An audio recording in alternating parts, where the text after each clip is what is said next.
smart do you have to be different things in life? Well, if you have an IQ of 116 to 130, which is 85th percentile and above, so it's one person in 8 up to one person in 130, I believe is 85, 90, 95, is it 95?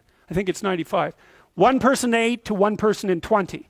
Then you can be a attorney, a research analyst, an editor, an advertising manager, a chemist, an engineer, an executive manager, etc.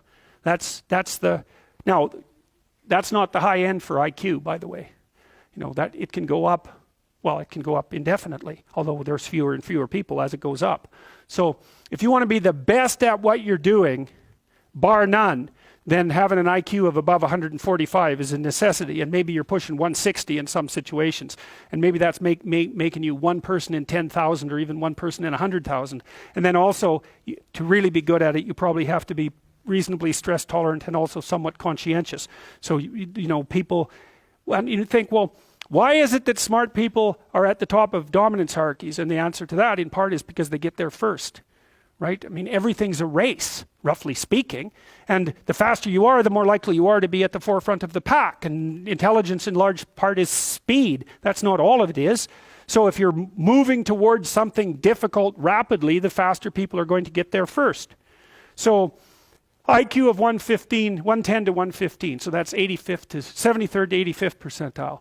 Copywriter, accountant, manager, sales analyst, general manager, purchasing agent, registered nurse, sales account executive. If you look at universities, the smartest people are, they're above this. Who are the smartest people at university? What do you think? Mathematicians. Physicists and mathematicians, right. I could tell you who's on the other end, but I won't. Yeah, I'd like to though. Anyways, okay.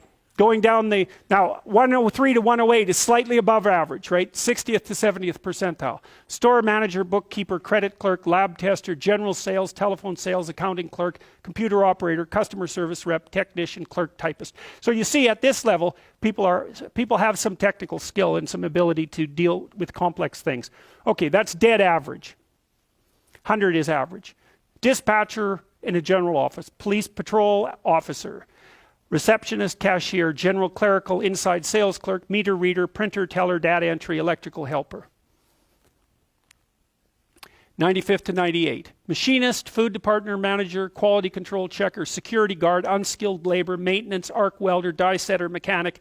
Good IQ range for relatively qualified tradespeople. 87 to 93. Messenger, factory production worker, assembler, food service worker, nurse's aide, warehouseman, custodian, janitor, material handler, packer. Now, what you're starting to see is that as you move down the hierarchy, the jobs get simpler, they're more likely to be assigned by other people, or they're repetitive. Because what IQ predicts to some degree is how rapidly you can learn something, but once you've learned it, it doesn't predict necessarily how well you do at it. And so the more repetitive jobs people with lower IQs are more suited to more repetitive jobs. Under 87, is there something? Well, no. Right. That's a big problem. And it's something our society has not addressed at all. Jobs for people with IQs of less than 85 are very, very rare. So what the hell are those people supposed to do? It's like it's 15% of the population. What are they supposed to do? Well, we better figure it out, because one of the things that's happening too is that as the high IQ tech geeks get a hold of the world, the demand for cognitive power is increasing, not decreasing, right? You want to be a teller? Well, you know, those checkout machines, they're not so simple. You want to work at McDonald's? You think that's a simple job? You don't see robots working at McDonald's. And the reason for that is that what McDonald's workers do is too complex for robots to do.